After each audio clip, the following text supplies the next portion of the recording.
On today's episode of the Untitled Movie Podcast, we're talking about 1980s used cars. We'll talk about who made the best third acts of the 80s, find out what made Kurt Russell, and dick nose glasses. Used cars. Enjoy the show.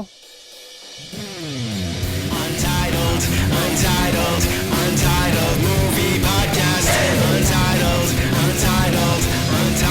Movie Podcast. Untitled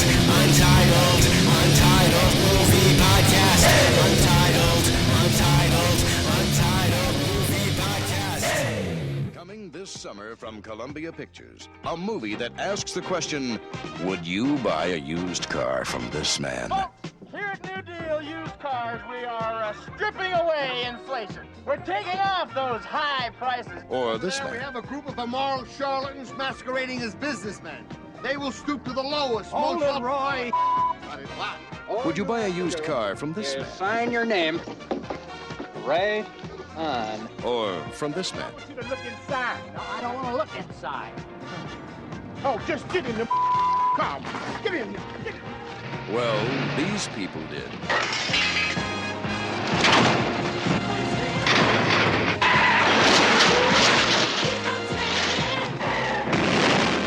Used Cars, about a group of dedicated businessmen who'll do anything to sell a car. We can't do a commercial wearing these. We'll come off looking like a couple of $695. You got it. Margaret, let's take a look under the hood, shall we?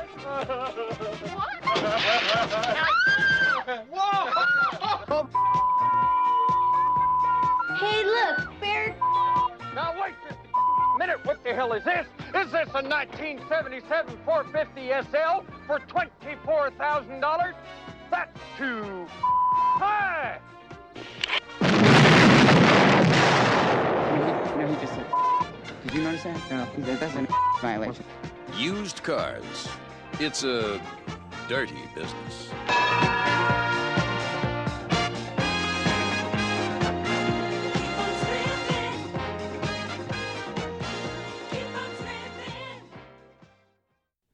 Hello. Hello. Hola. How are you? Bienvenidos. What he said. Konnichiwa, I think. No, don't worry what I got though. So, whatever. Anyway, what's up, dicks? It's I'm Ron. He's Craig. He's Ron. I'm Craig. And welcome to the Untitled Movie Podcast with Ron. And Craig. And today we're talking Used 1980s. cars. Did I get it right? 1980? Or was I off? Yep, 1980s. Used cars. We got. Oh, now would be a good time. Now would be a good time for the trailer. Hope you're still recording me say that. Yeah. So yeah, well, you know. So if the trailer's not playing right now? No. Trailer's not playing. In a world where cars have been driven before. Yeah. It's another Kurt Russell day, folks. My favorite of days. It's such a glorious day. And to me, we're talking the movie that started Kurt Russell proper. Into wacky Russell? Into star Russell. Into the Russell we know and love. Not that we don't love all Russell, but before 1980, Kurt Russell was, he was a baseball player. He was a computer that wore tennis shoes. Yeah, he's a computer that had sneakers for some reason. He was Elvis. He was Elvis. He was not Elvish. He was a baseball player. Yep, he swung a bat on his dad's on Bing Russell's baseball team, but he was not the leading man that we know now until this movie. I think this is the movie that launched it all, baby. Used fucking cars. Also launching the careers of who? Who, Ron? Anybody? Somebody? Anybody? Well, we got Robert Zemeckis. Exactly. Bob Gale. The Bobs. The double Bobs. Not the Bobs from Office Space. Bobbity bob bobbada bob bob. Bombardier. Those guys. The men who would go on to bring us back to the motherfucking future. 1, 2, and 3. Forrest Gump. I don't know if Bob Gale had anything to do with that, but I know Zemeckis won an Academy Award for that. That movie where Denzel Washington's a drunk pilot. Flight. That movie where Tom Hanks talks to the volleyball, the just everything I love. Everything I love. And I got some hot Rob Zemeckis takes. I'll tell you that. We'll get to that a little later. So if you never told me that Robert Zemeckis, well, not like you had to, I knew he directed this, but if no one said anything to someone, the opening shot is Robert Zemeckis right there. It's all very similar to the opening shot to Back to the Future. No music, starts from above, just starts scrolling in slowly past like certain props and things, and goes down into the used car or into the clock, will you, in Back to the Future, and then randomly like the fucking odometer spins back and you hear that, the presidential music. Oh, so good. So good. Dude, Bob's, it's this movie. I have an issue with stuff that's made before like 80s. I change my year for this all the time, but generally anything made before 80, I'm usually going to be like, that's not Rocky or Jaws or The Great Escape or Magnificent Seven. I'm usually going to be like, I don't want to watch that. Like I try and I can't get through it and I get annoyed really fast. I hate the 70s. Like I can't stand the 70s, but I love this movie. on film, you can't stand the 70s, or on film, I don't. I usually it has to be a really good movie for me to watch in the set. For some reason, the 70s, like I don't mind the 60s, the 70s for some reason I did not enjoy. I wasn't alive, thankfully, but like I did not enjoy most of the movies from there. Obviously, there are some great movies. You got Rocky, Godfather, Star Wars. They're amazing movies, but for some reason, like the things from this, I did not like it. Did not like the cars. All the cars look alike. Look, everybody's gonna get mad at me.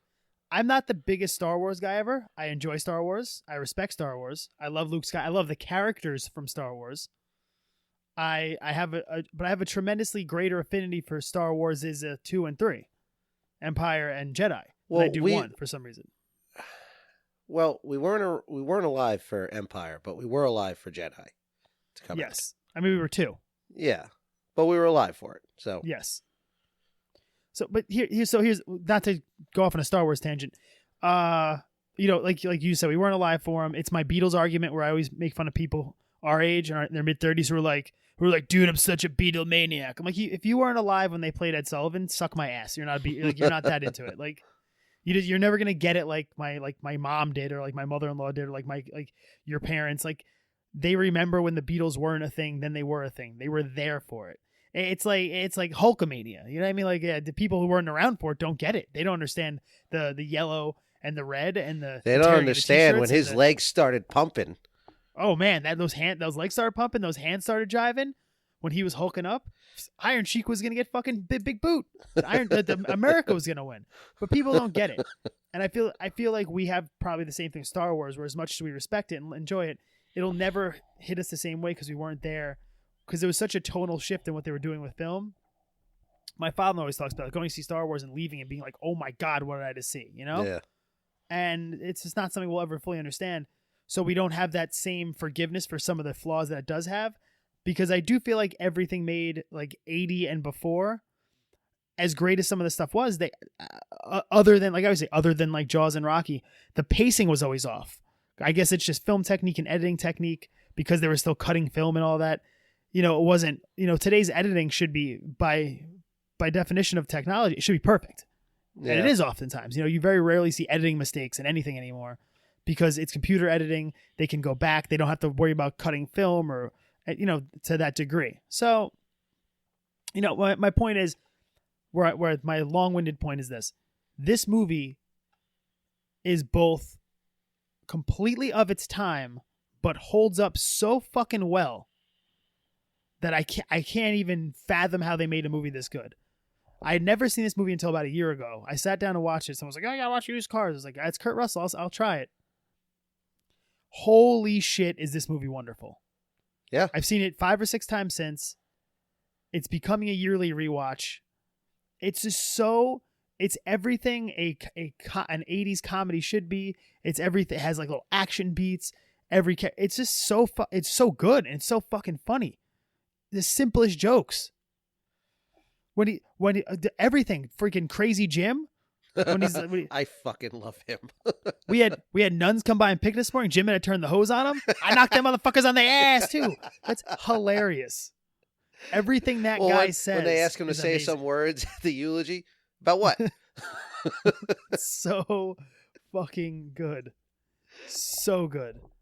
Oh my God. When the guy jumps on that guy, Jim gets some of the best lines. The guy jumps on the windshield. Get off. Just get off the goddamn windshield. My favorite thing is just how fucking giddy he is during the commercial. And he's like, maroon my ass. This motherfucker's red. Oh my God.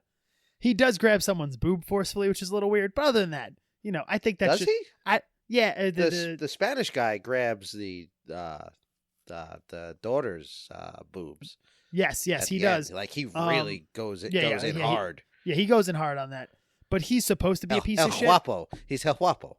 Yeah, exactly. He's supposed to be a piece of shit, so it's a little different. I do think my excuse I always make in my head for Jim being essentially a toucher is it was the late 70s, early 80s. Everyone was a little frisky. Everyone was doing coke. They probably all were, they probably grabbing each other's junk and stuff. Everybody's just doing stuff. You know what I mean? It was a little looser times. I don't think he was going to pursue that past the joshing booby squeeze, if you will. So we'll this is not a Harvey Weinstein situation. We will let him slide. But this movie is so fucking funny, and it's so good, and it works so completely it's just really like it's one of those movies I'm just gonna gush the entire time because Zemeckis really showed that he can do what he wants to do on film. Like everything you see in everything you see in Back to the Future on some level is done here. Well, like his trademark lightning bolt. Like the lightning exactly. Strike. It's almost like this movie was him. It was his proof of concept that he could be famous. Yeah. Like he went out there and everything he does in this movie is it's stuff he would do later. Even some of the same actors, was what Wendy Jo Sperber? Yeah, Linda McFly. She pops up in there. Jimmy Olsen guy pops up in there. Who? Jimmy Olsen. Oh, okay. It's Scrappy McFly with a brother. Yeah. Dan, what's the brother's name? Skip? Jimmy Swanson. Slappy Sampson. Yeah. Fucking whatever the brother's name is. He's there. Just Jimmy Olsen it up, And like I said, this movie's just great. I have to go to my notes because I'm just going to keep saying this movie's great otherwise because I love it so fucking much. My first note, no joke, is with an asterisk in big letters, kiss Kurt's ass. Because Kurt Russell is just so, he's just so fucking good in this movie. Everything he does, even like you said, the beginning, that opening scene where he's setting up the cars, like you said, is that he and Zemeckis do such, and that's both of them, I think. That's obviously Zemeckis' direction, but also just like Back to the Future, those little nods that Marty was running. All these little subtle tweaks of his day. Everything he's doing where he's setting up, he's turned back the speedometer, he's taking out the signs. He feels like the guy. It doesn't feel like an actor going through the motions of this is what my character is supposed to do. No, it's like a guy just setting up his day. Yeah, his routine feels so lived in and it feels so real and it just seems like Kurt Russell is Rudy Russo. And he would actually later go on to be Rudy Russo again in Big Trouble in Little China because he reuses the suit. Yeah. When he's Henry Swanson. Henry Swanson's my name. Excitement's my game. And he has that subtle nod in the beginning. He's gave him that tie for Christmas. Yes, exactly. He's actually humming "Hail to the Chief" in the beginning before the opening, before the music starts kicking in, which is pretty cool. And just his whole fucking arc is amazing. This goofy shit about how it's such a natural progression that you would never see, right? Like he's a sleazy used car salesman. So he's like, what do I do with my life? Oh, I should be a sleazy politician, and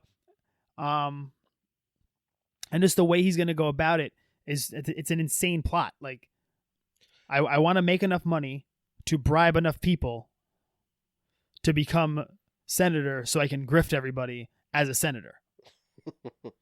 I kind of wish though that that part of the story I would have rathered him actually be running for senator or state senate than that gag. I think it should have been him trying to get money for his campaign or something. It is funnier that he's just trying to just buy his way in. That whole gag with him as the state senator is just a reason for him to find out about the freeway. It's possible. Well, I think it was more just like I think they sat in a room. I think they smoked some doobs. I think they said, what's the most fucking ridiculous thing we can come up with? Like, what can this guy's goal be that's completely insane? They're like, oh, he's going to try to buy a Senate seat, you know? Yeah. Because that's so abstract and so something. I'm a fairly creative guy. I would never fucking think of that. None of us would ever think of that. But it plays so well. And he's just, I guess, again, his character feels so lived in that even when he goes back to the house, he's got the fridge and all that's in there is beer and celery. Yep. He's got the 2 celery stalks. Well, the only thing the celery is doing is covering the safe. Yeah, and a thing of sugar. I made notes to look what was in his fridge. Like, he's solely focused on making this money, and he only knows how to be this guy. Like, he wants to take the person he is. He doesn't want to change. He has no desire to change. You know, because he doesn't really have he doesn't have an arc. He's always the same guy. He's just like a nice guy who's also a scumbag. Nothing changes about him. He was never. He's not a scumbag. He is a genuinely nice guy. He's just. He's a predator. I mean, like he all he knows how to do is sell used cars, and the lifestyle selling used cars is saying whatever you have to do. When he tells Jim, gain your trust, what does he say at the end? Then take their money. Yes. No, it's which Jim does a terrible job of when he's like, why don't you get in the car? And he just starts grabbing the guy. It's a good car. It's a good car. Get in the car. Get in the car. It's good. It's good for you in here. It's good for you in here. And then he just drags in the car. It's fucking amazing. Everything about this movie is fucking ridiculous and wonderful. But yeah, his character is, like I said, he's not like you're not wrong. He's obviously not a bad dude. He's got a good heart. He's full of heart. From moment one, he still wants to be. He wants to honor Fuchs. He doesn't want to go around him too much. He's kind of like grifting a little bit. But he's never gonna take. He's not gonna try to take the dealership from him. No, anything scummy. And like he doesn't. He doesn't want him. When he finds out that they're giving those good cars away for like $1,200 a piece to the school, he doesn't want him to lose money. He's saying he could sell all those and make you money.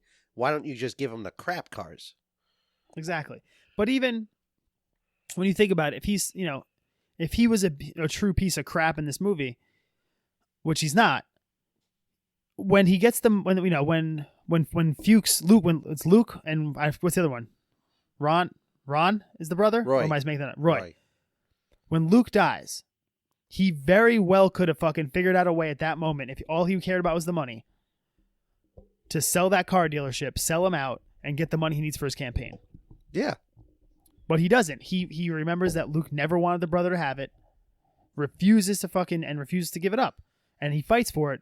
Even if it's basically he always wants to further his agenda, but not at the cost of his friends.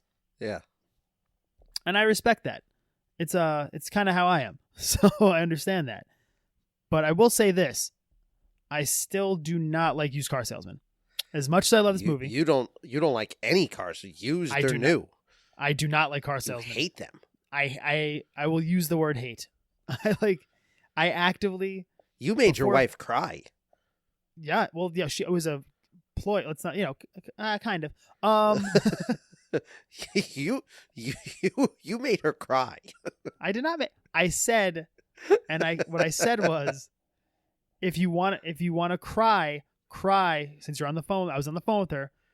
They were trying to screw her out of another $1,000 on a car we were buying, and I said, I'm gonna yell right now. It's not at you, but if you want to cry and pretend I'm yelling at you, so that they give you a deal, that's okay. And she didn't cry. So who's the used car salesman in that one? Me, because you got to be at their own game, Ron. Because those guys are trying they are actively trying to fuck you out of money. Yes, correct. It is one of the few things in life where the bottom line price is still them making a good amount of money, and they will still actively try to fuck you out of significantly more money. Like if you walked into my place of business, we will not discuss what I do for a living, and you said, "Hey, I would like to purchase whatever product it is you sell, Craig. I will give you $7,000 for one of them." I'd say, no, it's actually $120. Just that's fine, right? Yeah. If you walk into a car dealership and the car's worth, and the sticker on the car is $5,000, and you say, "Hey, I'll give you 10 grand," they will happily take your 10 grand. Yeah. Fuck them in their stupid buttholes. You know who also sucks? The people from that show, the Pawn Stars. Oh, fuck that guy. I mean, one of them's dead, I think. I think one of them's in prison also. I don't think it went well for those guys. But they will consistently try to screw people over. Oh, they're terrible. Yeah, they're garbage people. Yeah, I just don't. I don't like. I'm not a big salesman guy. Especially in today's with the internet and stuff. Like, you don't really need salesmen all the time. So I get even more annoyed when they're either A, shitty, or B, just when they're not good at their jobs or when they're obnoxious. I don't get how that even exists anymore. I went to buy sneakers and I walked into a Foot Locker and the girl was on her cell phone. Didn't even ask me if I need anything. Right? And then you walk in another place and the guy's like, "Oh, bro, what you need is the Nike 5000s LeBron edition." I'm like, "I don't play basketball and I'm not 15. I don't think I need that." Nah, dude. Nah, man. Listen, bro. Like, and then I walked in a third place and the kid was like, "Hey, what shoes would you like?" I said, "These shoes." He said, "Okay, I'll get them for you." That's all I need. I bought the shoes from that guy. Like I just sales. You are the Goldilocks of purchasing. Yeah, I just want just right. I want to be left alone. I don't want to be harassed. I want enough. I want a little bit of help, but not so much that you're bothering me, and I don't want to feel like you're lying to me. And car salesmen, even from the you walk in, they're always like they're like relics a lot of times. I'm sorry, our car salesmen out there listening to this. I'm sure you're not all bad people, but the one I've seen, they have slick back hair and they're wearing too much cologne. It's like, what are you doing, bro? Quit it. The internet exists. I fucking looked up how much the car is worth. We both know how much the car is worth. We have about $1,000 to fuck with. Let's leave it at that. So, in researching this show, I talked to my dad. My dad's been in the auto body business for 50 plus years. He is a character. Yes. And he has sold used cars. He has bought used cars. He has fixed cars. He's sold new cars. He's done a lot of it. And I was asking him about all the scams that they try, like in the beginning of this, like him putting, obviously gum on a bumper isn't going to work, but all of those things are real. Like he assured me, like everything you see in this where people just lie, scam, paint over cars, lie to you about its everything is real. They do that. They still do that to this day. I don't doubt that at all. You're preaching to someone who definitely fucking doesn't trust these people. So yeah, of course. Yeah. Bastards. Trying to fucking sell me a fucking used sorry. Anyway.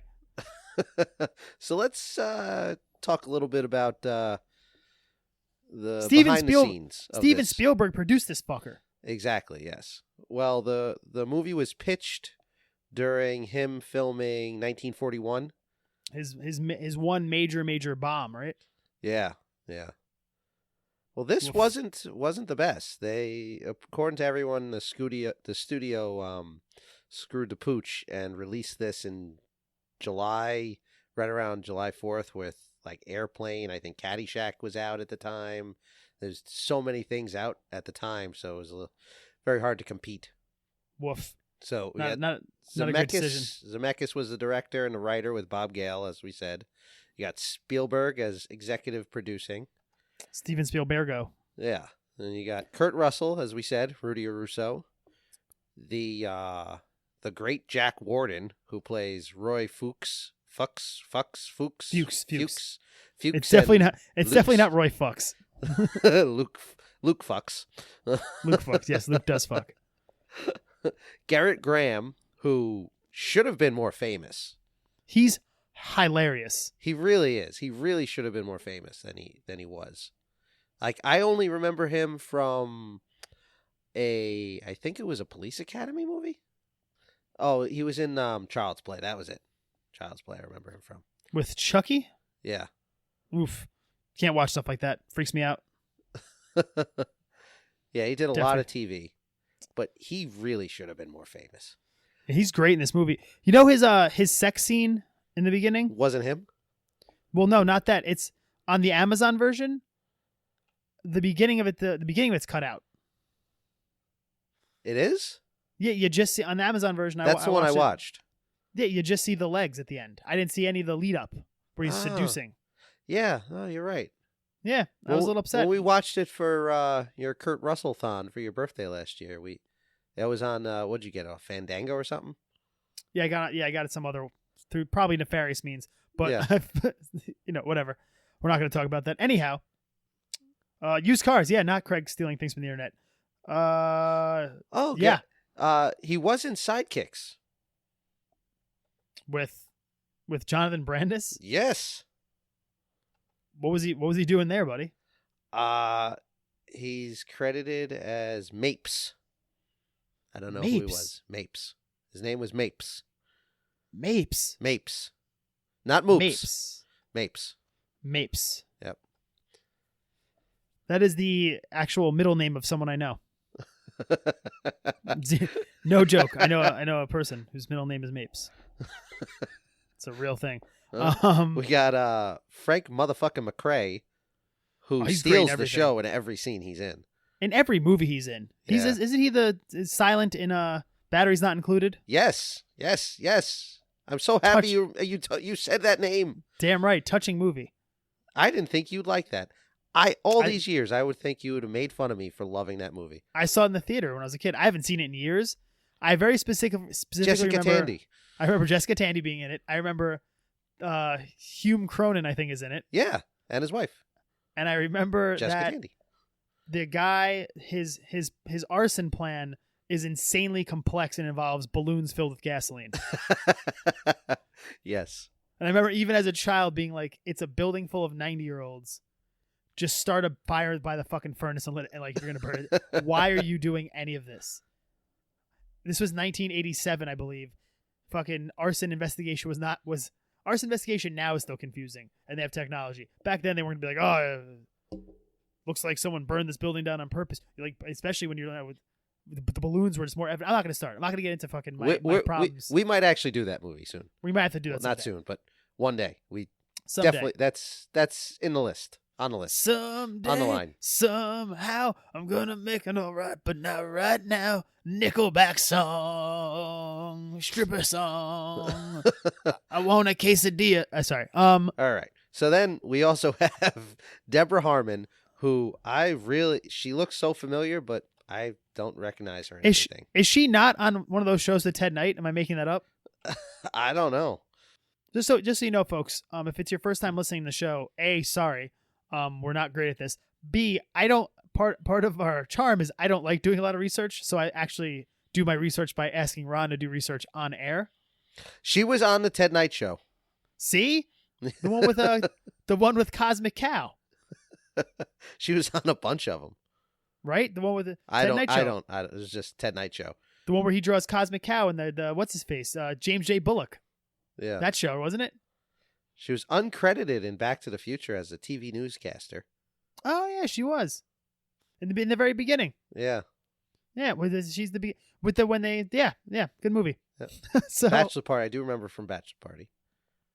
My main memory of Bachelor Party is when he's in the room with the girl and she's not wearing her top, and her head keeps becoming different people and becomes his friend. He's like, "Look at my tits. These things are amazing."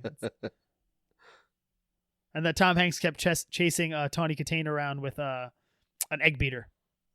And he drove a school bus. And that Michael Dudikoff was in it.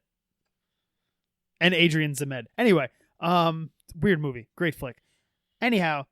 And then, what? No, give me some more cast. Give me some more info, and then I'll go off on my tangent. We had Lenny and Squiggy. Lenny and Squiggy were there. Yep. David Lander and Michael McKean. Or as I call them, Michael McKean and guy whose name I don't know. Freddie and Eddie. Freddie and Eddie. Fucking put a pacemaker in $12.99 retail. This is great. Dude, what? Just their whole... They make an assault on the White House. This movie's fucking batshit insane. they're the people in this that are stealing, I guess, bandwidth, or they're cutting into television somehow. Yeah, they're stealing they're hacking satellite time. Yeah, satcoms. Yeah, satcoms. Comsats. Comset, the science trip. Yes. Yes. So they hack into a presidential address, and then afterwards, you never hear from them again in this movie. Oh yeah, you're right. Disappear. Yeah, I guess they probably should have popped up some other time.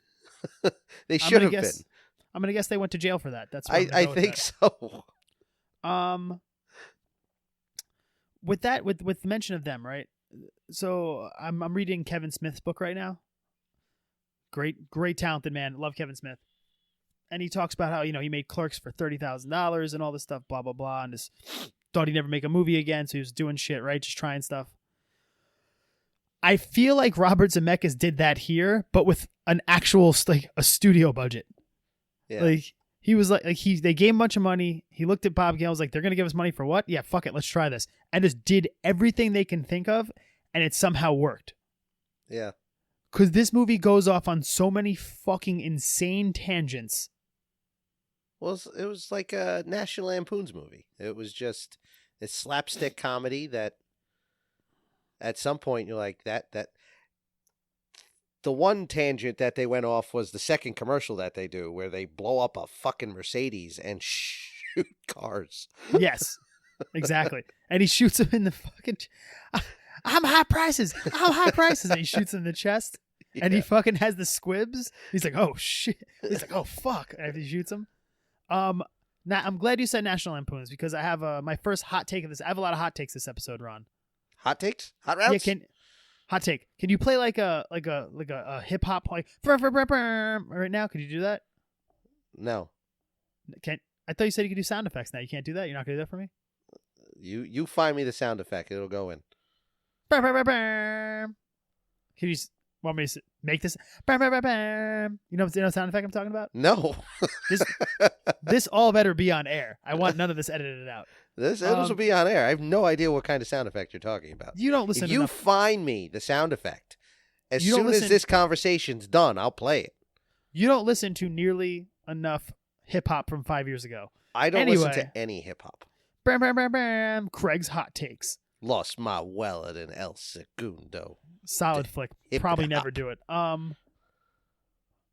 Yeah, my first hot take of the day. I'm glad you said National Lampoons, because I understand this movie is very much in the vein of Animal House. It's that kind of somewhat raunchy comedy. Zany raunchy, yes. Yes. Better than Animal House. I think so. If you give me any day of the fucking week, if you give me a choice of which one to watch, I'm picking Used Cars. Here's I don't know if it's maybe Animal House is outdated in a way, because we've seen those movies recreated so many times. Yes, you and I always talk about that. So I think I wouldn't last time I watched Animal House was probably about 5 years ago. Don't get me wrong, it's a great movie. It's an amazing cast, but I would much rather watch this. You're right. But I believe it's because I've watched all those goddamn, whatchamacallit? Meatballs and Porkies and pork balls and it's just been done to crap. Okay, so here's the thing about that. Animal House, great flick. Definitely a funny movie. But there's something about Animal House where when you watch it after a few times and you kind of have once you have a better understanding of how film works and people behind it, it becomes very apparent that Animal House is a movie about the quote unquote schlubs from campus, written by guys who weren't really so much the schlubs from campus, or who were the schlubs on a very non-schlubby campus. Does that make sense? Yeah. It's the old saying, when you see a movie, a show about a black family clearly written by old white guys, or a show about teenagers clearly written by old white guys. It reeks of there's a lot of tones of that in Animal House, where I get it, you guys were the nerdiest guys the dorkiest guys at Harvard, but you still went to fucking Harvard. Cool. this feels like it was made by, like, this feels like a movie written by a bunch of douchebags who fucking sold cars. Well, I wouldn't say it was written by a bunch of douchebags who sold cars, even though the president of Columbia Pictures had sold cars previously. And that's why he greenlit it. Someone else passed on it first, right? Yeah. Yeah. Not sure and who. I use douchebags lovingly. No, but I believe it's more relatable because not everyone's versus Animal House. Not everyone has gone to college. Not everyone has been to a frat, but everyone has purchased a vehicle that's a normal adult, whether used or new. Everyone has gone through this ordeal. So everyone can relate to it. Everyone gets it. Yeah, I totally. And even to the point of like, well, it's funny you say like, so I dropped out of college after a couple of years. You went. You finished it. I am a dirtbag. That's accurate. 100%. Here's the thing. Like you said, you can't ever be. If you're gonna try to be the lowest common denominator, you kind of have to be the lowest common denominator. And when you're the worst kids at Faber College, you still got into college. Yeah. Like Blutarski or whatever his name is, still got into college somehow, but he still got in. Yeah. You know, they all got in there. They've all gone to class at some points. They haven't gotten kicked out of school yet. They're not that degenerate. They're probably from okay families. They're not doing too bad. Rudy Russo is an adult who lives in a fucking trailer with a second mortgage. Yeah, exactly. I'm pretty sure Mechanic Jim lives at the dealership, and God I don't think knows he what lives Jeff's anywhere doing. because he just passes out randomly. Exactly, with and God knows dangerous tools. Yes, and God knows what Jeff's doing with his time. Jeff I think he lives in a trailer also. So see, Jeff also lives in a trailer. These guys are actually like down and out. So you can like, to me, you can like really root for them. And not to mention, I feel like I said, the jokes in this hold up a lot better than a lot of stuff in the time. Like a lot of the old, again, Animal House is a great flick, but a lot of those jokes, they don't hold up as well. Like, oh, cool, waspy people at a college, like, you know, and like all those other movies, Porky's and stuff. We have the internet. We've all seen boobs. It's not that like cool. We get it, bro. This movie just Kids holds up today so don't know fucking the well. struggle is. They don't know the damn struggle. Exactly. When they fucking had to download a picture of Marlena from WWF and wait for the fucking wait for the screen to open up on AOL, and it was like click, click, click, and then it would be pixelated, so you have to go click, click, click, and then someone walk in a room going, "Why are you downloading a picture?" Yeah, exactly. Or God forbid, fucking someone calls your house.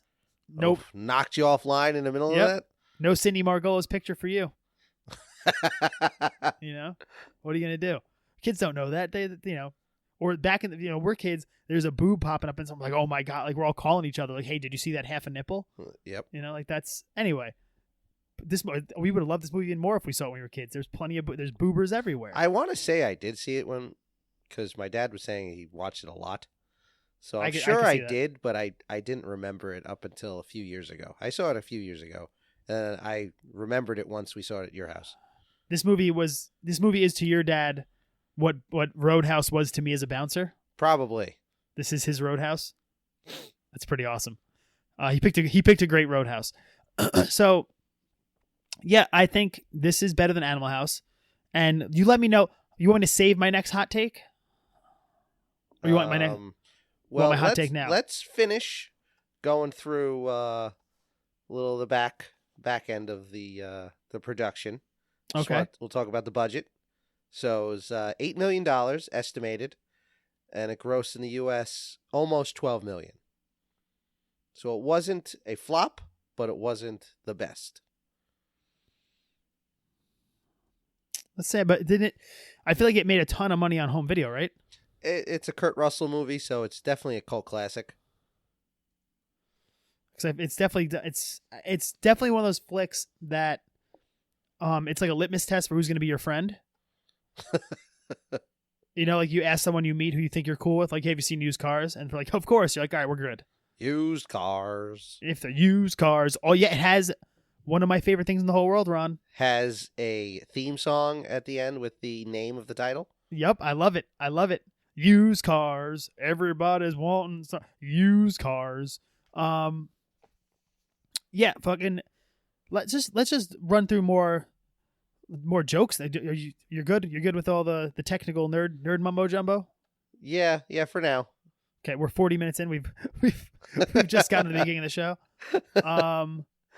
Speaking of which, Used Cars is the story of Rudy Russo. He's a car dealer, right?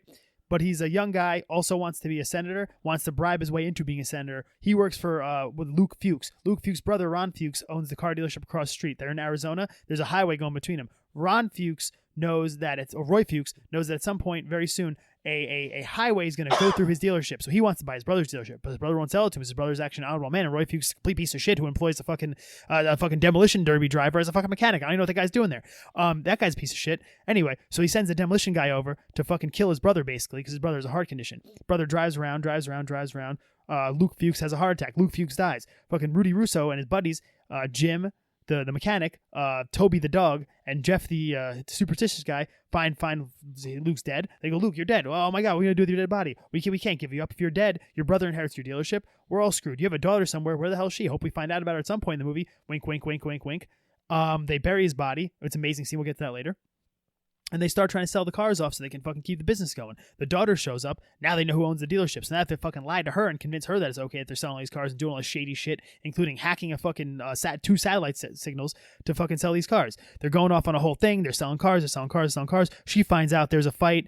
She kicks him out of the dealership. They're mad. Then she fucks up on a commercial because she says miles too close to something else. So they edit the commercial. And Roy Fuchs fucking sends the commercial to the judge and says she lied. There's not miles of cars there. So now they're going to shut the dealership down. So Rudy, down his luck, he fucking somehow gets the money off the football game to fucking be a senator, but he changed his mind. He says, I don't want to be a senator. I want to save the car dealership. So he goes, they buy fucking a whole shit ton of cars from some fucking Mexican dude down south of the border, and they drive them up because they got a fucking, the Grandpa Munster is going to come, and he's going to fucking measure the cars. He's going to say, is there mile cars? I got to measure. Someone get to get Herman, we got to fucking get the thing. So they go, they're going to measure the cars. They drive all the cars. They fucking cross the country. Fights ensue. Cars are crashing into each other. Boom, they measure the cars. Boom, license plate. Boom, they win.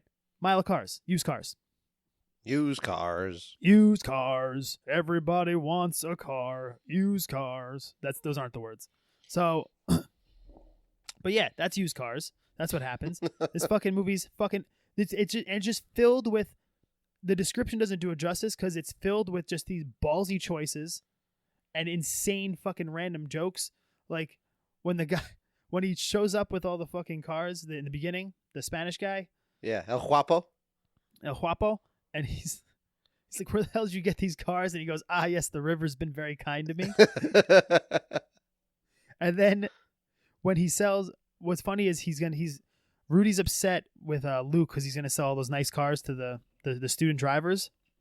After Luke dies, all the cars that are fucking on the lift for the student drivers are the shitty ones that were fucking behind there that Luke didn't want to sell. Yep. Including an ice cream truck that he writes student driver on the side of. Even like it's one of those movies, there's just so much to unpack. And again, I feel like a lot of these other flicks, like I don't think the Animal Houses and the Porky's is of the day had this many jokes. Like there's just so much little visual humor. Like every scene was like you could tell the set design's perfect. Everything's like meticulously crafted.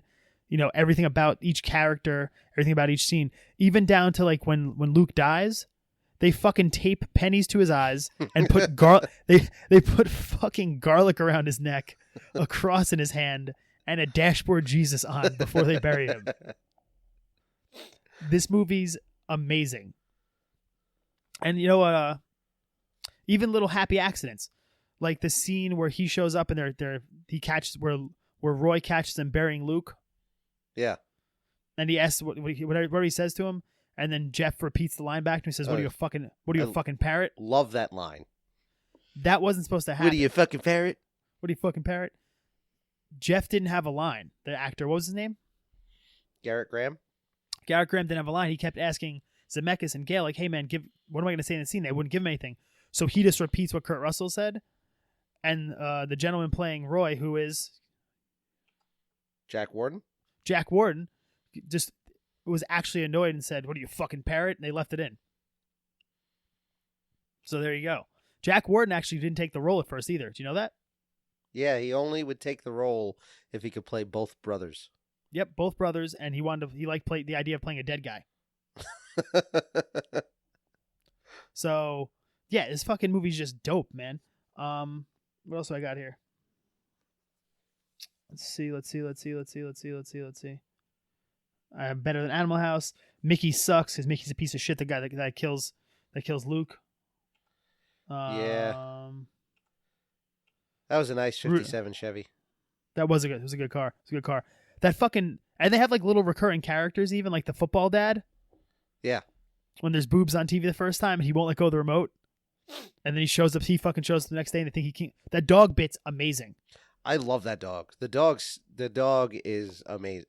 Toby's a star. Yeah. They said it took him a very long time to learn the screwdriver scene. Even that fucking, where he brings him a screwdriver and he goes, "Damn it, Toby asked for a Phillips head." Like, the dog's name was Peanuts. Oh, that's adorable. God rest Peanuts, his little doggy soul. That dog was wonderful. And when he fakes getting run over, and he fucking lays there playing dead. Oh my, Mister, what'd you do to my dog? You killed my dog. And then he buys the car. Toby was just happy to see you getting a new car. And then they hit the bump and the fucking little kids fall out. Why are they always wearing football pads? This movie's ridiculous. And even like, there's like the thing where he goes, where the guy says with Stan Kozlowski and he goes, "Oh, Rudy Polanski." Yep. He always pretends to be the same freaking nationality as the person. Great shoes. Oh, so good. Oh, Rudy O'Hara. Nice to meet you. Yeah, like when he's talking to all the different people and he keeps changing his accent. Yeah, with the black couple and he says his name's Rudy Washington Carver. That's super racist. Still fucking funny. I'm sorry. If you don't laugh at that, like it's, I'm not sensitive enough, but that's just no one's getting hurt by that one. That's just comedy. That's just a good joke because everyone gets hit in that scene, whether you're black, Spanish, white, everyone gets shit on in that scene. Yep. The Asians skate on that one. Actually, they got lucky. Yes. I'm very surprised there wasn't like a Rudy Chang joke in there somewhere. And there wasn't a Hispanic couple. Yeah, there was. There what? Oh, that's right. Yeah. Rudy Lopez. Oh my God, so fucking good. Yeah, I have like, I have it's like no dated but timeless. So let me give you my next hot take here, Ron. Hot take. Burn. Craig's hot takes. I had the occasion today. You have a child. You don't know what to put. I like having the TV on. I like the background noise. I don't always know what to put on. So sometimes I'll put on the cartoons. Sometimes I want something I also want to watch. So I was looking through the channels today. I was playing with my son. Uncle Buck was on. I left Uncle Buck on.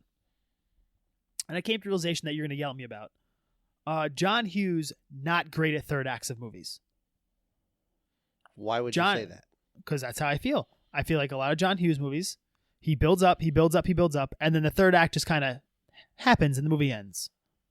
Just kind of. So, Home Alone.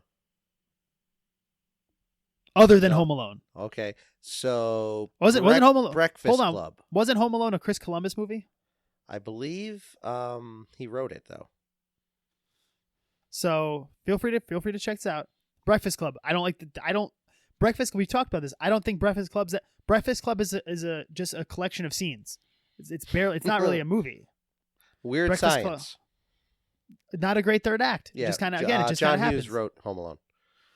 Just Weird Science kind of comes up, and the party basically ends, and that's the movie. No, the fucking they had to get the house back together. That's who gives a shit. It's like not that hard. Like it was hard. They ruined the house. I'm not impressed. She had magical powers. You know what I mean? Like I said, Breakfast Club just kind of happens. 16 Candles feels like it kind of peters out. I don't like all these. I feel like a lot of John Hughes movies, if not all of them, I never like his third acts. So my hot take is this: the real director of the 80s, Bob Zemeckis.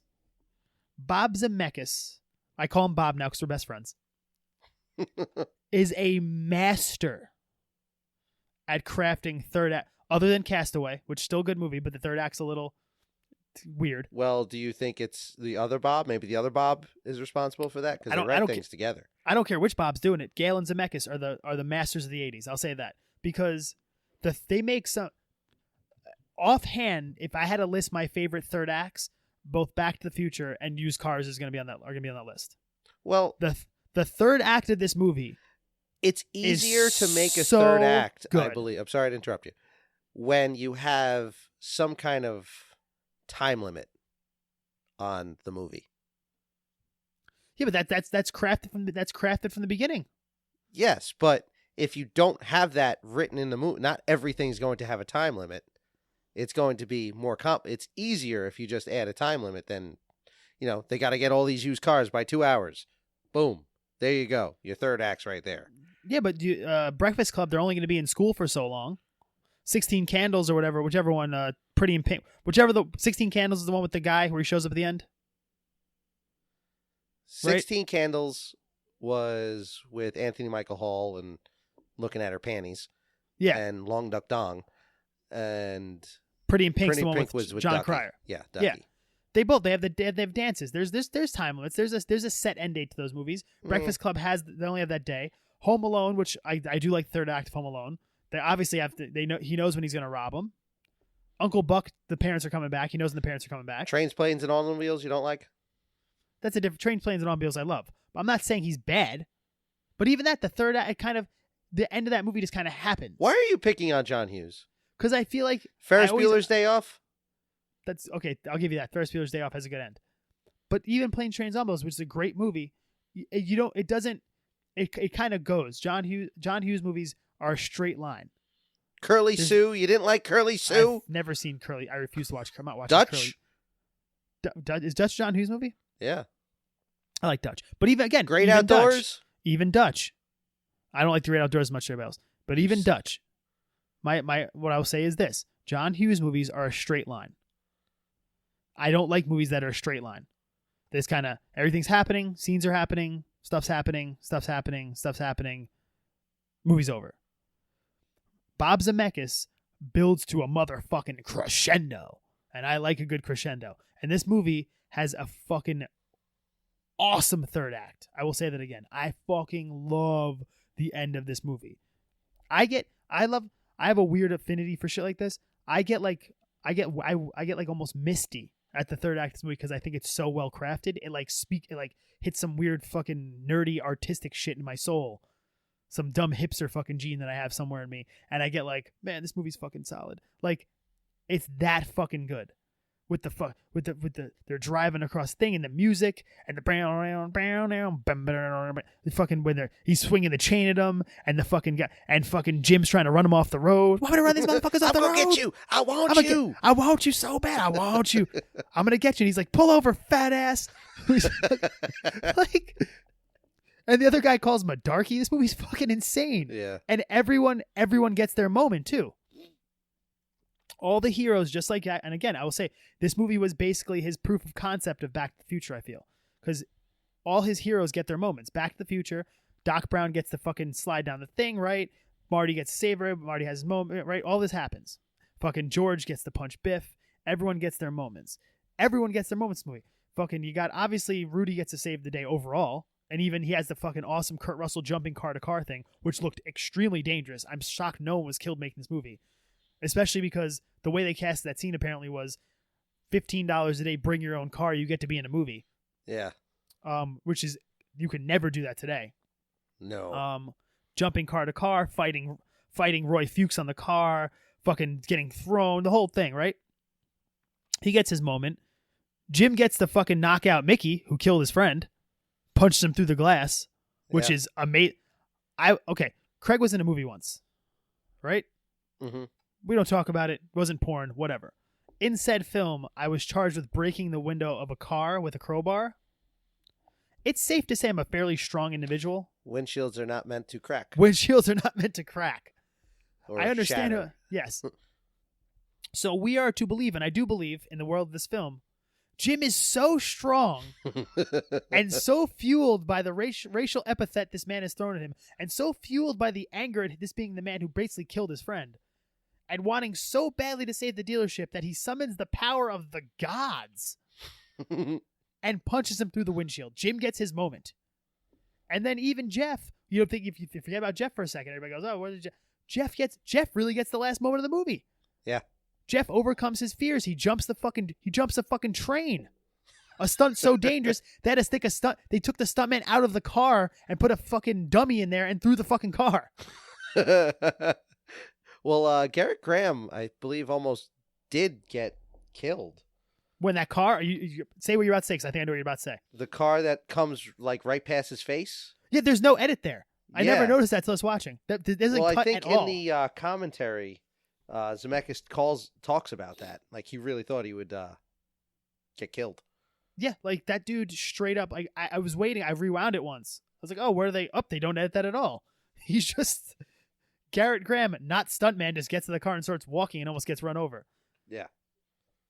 But that's I feel like that's the kind of dedication you had to have before technology caught up, before safety regulations caught up. You had to have that to make a solid flick like this. You had to have that dedication. You had to be willing to freaking hurt yourselves and just go for it, you know? And they do. Everyone gets their moment. It's such a satisfying ending. It's so simple, you know? I love this movie. I can't gush about it enough. The third act of this movie, I put it this way. I was watching the movie on my laptop. I waited 3 hours because it's not the most appropriate movie to watch in front of a 1-year-old. I waited 3 hours till my son was asleep to watch the end of this movie because I wanted to watch it on my television because I refuse to watch the last 25 minutes of this movie on a small screen. Yeah. It's just so good. And and the little jokes, all the kids are in the cars. It's so fucking great. I love this movie. You're up. You speak. I've gushed. Gushed. Is your hot take over? My hot take's over. So Zemeckis called this movie a classic story in a Frank Capra tradition of a man chasing the American dream, except everyone lies. Exactly. And you know what else he pioneered in this movie, Ron? More Zemeckis talk. More Zemeckis and Gale blowing here. You ever see Pineapple Express? No. You never saw that movie? It's a good movie. They have a fight in the movie. And they're like smashing each other through the walls, and the room's too small. It's that you've seen that fight happen in other movies, you know, like where basically it's two people who don't know how to fighting, and things are going wrong around them trying to fight each other. I think this is the first movie that ever did that. Were they getting to the fist fight? I believe I think it's Roy and Jeff, right? Yeah. Get into the fight in the office. This is the first movie that ever did that, where they're fucking falling through the walls. They keep hitting the ceiling. They're tripping over shit. You know, taking what should be a violent situation and making it comical. Very few flicks did that before this. Like they would have, obviously, like there's been slapstick forever. You know, the Three Stooges. So with that fight scene, I believe I read it somewhere that it was so violent that they had to add in the sound effects to make it comical. I'm okay with that. Because it was so outrageous. Like, they were going at it. Jeff was getting his ass kicked. Oh, Jeff that was the losing battle for Jeff. Jeff was not doing well in that fight. But yeah, it worked. That's all I'm going to say is it works. Everything in this movie works. Even, like, again, like there's so many little throwaway lines.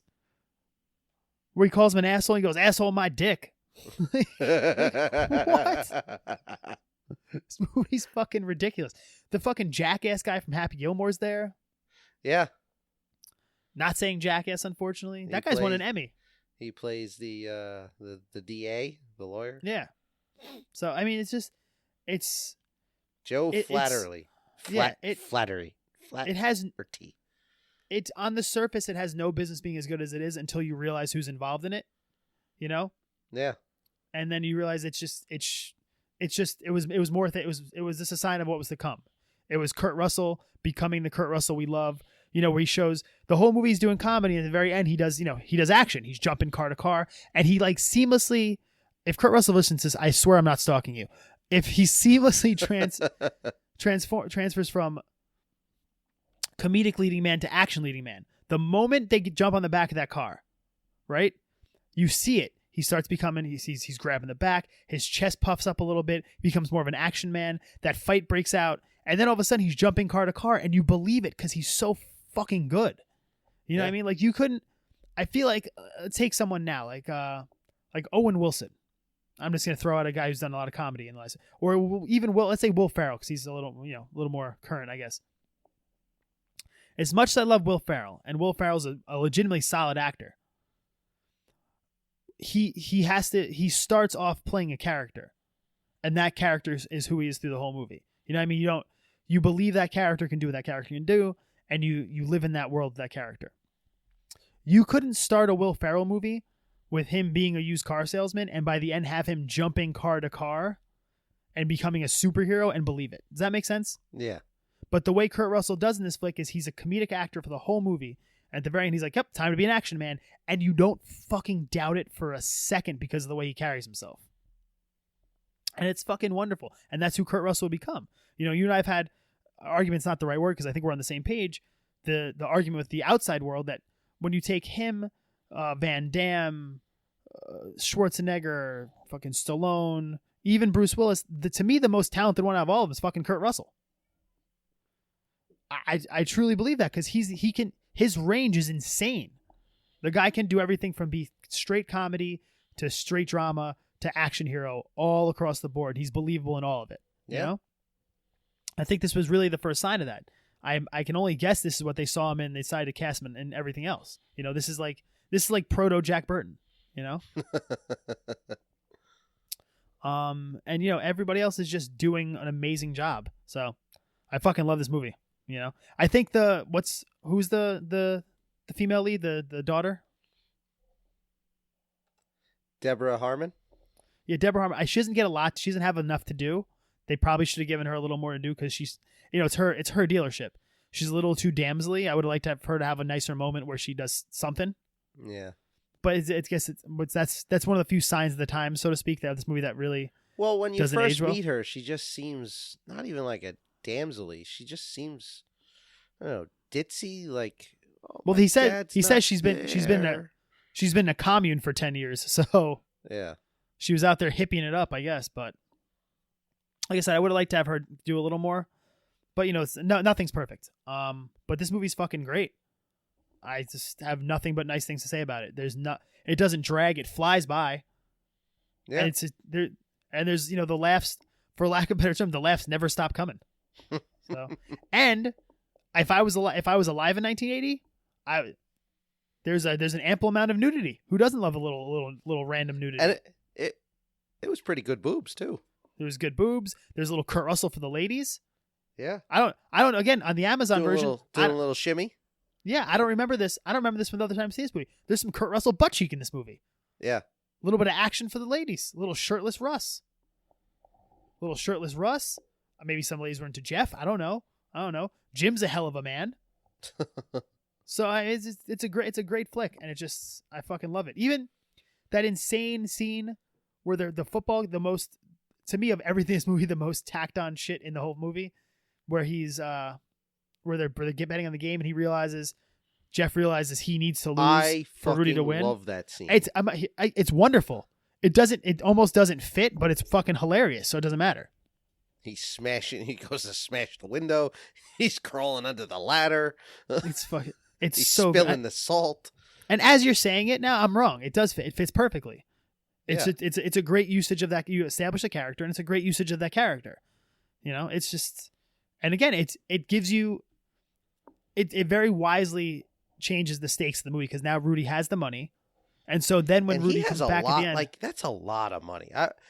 In my notes is I really don't think a bookie would have ever taken a bet like that because I did some research. $40,000 back then was the equivalent of $131,000 today. That's a lot of money. So I bet's a big bookie. Yeah, and he bet it all. You ever notice how at least once in episode one of us says, I did the research, and we both know the other one just Googled it recently?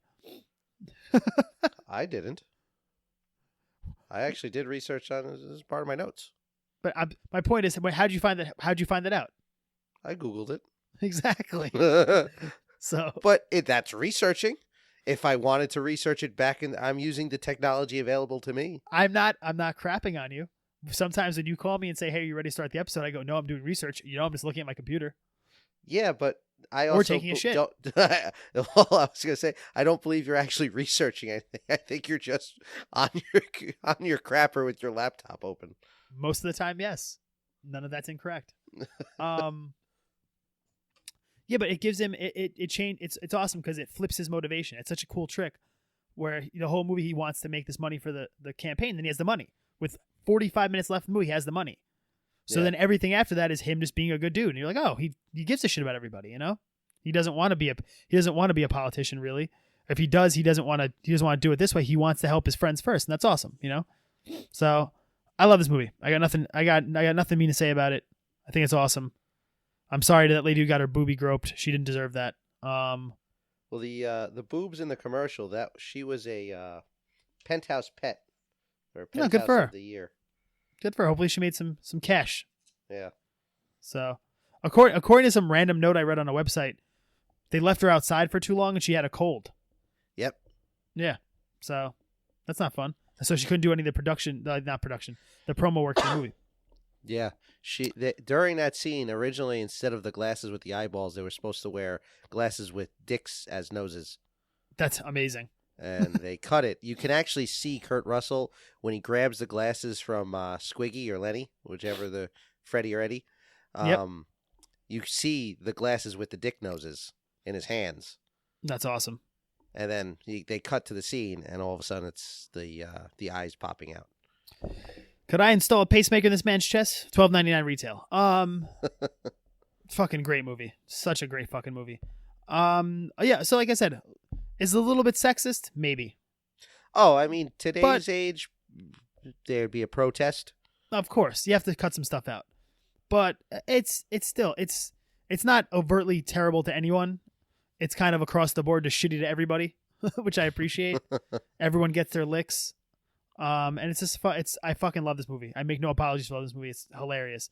So, with that said, hold on. This movie also ends a feud of yours. Does it? Leonard Maltin liked it. Didn't understand why it didn't take off. All right, Leonard. Well, okay, Leonard. All right. So you're at a standoff now with Leonard. A little Mexican standoff action. Yep. The next movie we do, we'll have to see what he said. Is that going to be keep up with this feud? We're gonna have a tally. That's gonna be our new segment. Does Craig agree with Maltin? Yeah, I'm okay with that. Fucking Leonard Maltin. Anyway, I'm sure he's a nice guy, but whatever. Fuck you. Anyhow, can we make shirts? Think he'd get mad? Again, probably a great dude. But you sure think he'd get mad if we made shirts that said "fuck Leonard Maltin" on them? What? Can we make those? How does that does that count as defamation? No, because you're not really saying anything bad about him. Yeah, true. We're arguing. Stating an opinion. Oh yeah, exactly. It's like I once made an "I hate Craig" T-shirt. Yeah, I mean I'm a piece of shit though. Yeah. So that's a known fact. So with that said, Ron, as I with that said it before, did your search this week turn anything up? Fuck yeah. Did you find Richard Tyson? Yeah, I did. So, so my original one, which I'm gonna stick with, I had a second guess myself because I did realize that Dick Miller is in this movie. And oh yeah, he's having sex with a dead guy or something. Yeah, he's having sex with a woman while she's sleeping, while watching a commercial.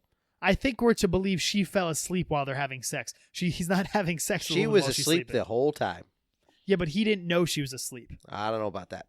So, I was going to pick Dick Miller, but I'm not. I'm going to stick with my original choice, Frank motherfucking McRae. I could not agree with you more. I am so profoundly on the same page as you. He's amazing in everything he's been in. Yeah. He's never played a bad role. He's been in a James Bond movie, I mean. Yeah, he's been in Love's Abiding Joy, whatever that is, G-Men from Hell. I'm saying movies that no one cares about. Lightning Jack with Crocodile Dundee, I think.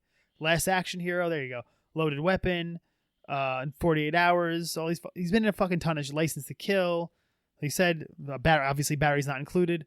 He's been in a ton of shit, and he's always been good in everything, you know? Yeah. He was in Rocky 2. Was he? Yeah, it was the meat foreman. They had to fire him. Oh, yeah. Sorry, Rock. Was. Gotta let you go. You know, on IMDb, this is a different used car. Is it what? No, I believe it's the TV edit. No, it says there's a director. Who's I'm gonna guess. Huh. it would seem that, here's something we were uncovering at the very end of an episode. It would seem that they attempted to make some sort of pilot for Used Cars television show. And he was in it. So was Deborah Harmon. And a bunch of other people I've never heard of. Oh, yeah, he was in Red Dawn also. He was the teacher. Nice. Red Dawn. So, yeah, apparently there was a Used Cars television show that never took off, and Frank McRae was in Red Dawn. So who's your... Did you pick he was in The Wizard, too. What, with the Fred Savage and... Fred Savage and the glove from Nintendo. Starring the glove from Nintendo. Starring the Power Glove? Oh, yeah. Fuck that movie. Fucking hate that movie. Where in the world is there a diner? I'm not going to start. They don't put... I'm not going to fucking start. The fucking ridiculous fucking movie that fucking world exists in. Fuck that movie. Why do none of those children have parents that care about them? And is it just... fuck that movie. Anyway, did you pick a Pamela Reed? Wendy Jo Sperber. We have never been more on the same page in 25 years of friendship. She played the nervous Nellie driver at the end. She's so good. She's good McFly. So good in everything. Well, was it Greg or Craig? She passed away, I believe, right in the mid 2000s. Yeah, I think Tom Hanks did her eulogy. Did he really? I believe so. That's one. She seemed like apparently she was very well liked, and she was super talented. She was in a good amount of stuff, but she still should have been in more stuff, you know? Yeah. Yeah, she's great lady. She's great in this movie. Tiny role, but just great in it. Yeah, she's just fucking. Oh, she's awesome. She's never been bad at something. Well, I have to turn on the car. I have to take one hand off, though. You're gonna fail me. Well, What's up with that guy's face, by the way? That old gentleman. He looks like a puppet man. He's just so many jowls. Tom Hanks didn't do it. He delivered a tribute to her, and he said, "quote." The memory of Wendy Jo is that of a walking inspiration. She met the challenges of her illness with love, cheer, joy, altruism through We Spark, and an unstoppable supply of goodness. We are going to miss her, and surely as we are all better for knowing her. He said that at the funeral? Or he said that online or something? He just said it delivered a moving tribute to Wendy. That's all the trivia has on it. Yeah, she died of breast cancer, I believe. It's unfortunate, but yeah. So anyway, now that we've become sad, yep. Yeah, Used Cars, great movie. Used Cars. Fucking, I got nothing left to say other than fucking. If you haven't seen this movie, go watch it because it's even with us explaining it, it's still fucking hilarious. It's great. So, great flick. It's a great way to spend a Saturday. Fucking go enjoy it. Yeah, just fucking. I guess that's the long and short of it there, sweetie. Yep. So he's Craig. Yep. I'm Ron. I'm gonna go wait for my wife to deliver a baby soon. Any day now. For those who listen regularly, we might have a little. If we have a little gap between episodes, it's because we both have buns in the ovens.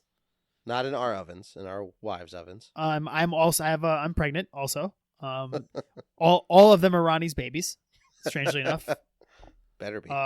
Ron and I took this to the next level about 6 months ago, and I'm junior style pregnant with Ron's child, making him the Danny DeVito to my Arnold Schwarzenegger. Anyhow, find us on Facebook, find us on Twitter, find us on the Spotify, on the iTunes, on the Stitcher, on our website, which I'm gonna update again very soon because I keep forgetting to do it someday. Find us wherever podcasts are sold and listen to. We don't have a Patreon or anything like that. If you wanted to email us some money, you can email us some money. If you want to, do not email us money. If you email us, all 15 people are listening. If you email us and say you want to buy a T-shirt, while we don't have a lot of listeners, I will say this right now: we will charge you a nominal fee and we will make you a T-shirt and send it to you. That is how serious we are about our fan base. Yeah. No. Yeah. Do you agree, Ron? Yeah, I got a sister with one of those cricket machines. She can make anything. My wife has one also, so we're good. Does she? We have multiple crickets on the payroll. We're good. We got this. We'll make you a shirt. Send us an email. So, again, he's Ron. I'm Steven, or what the fuck my name is, and it's been a show. Take care, folks. Bye. Used cars.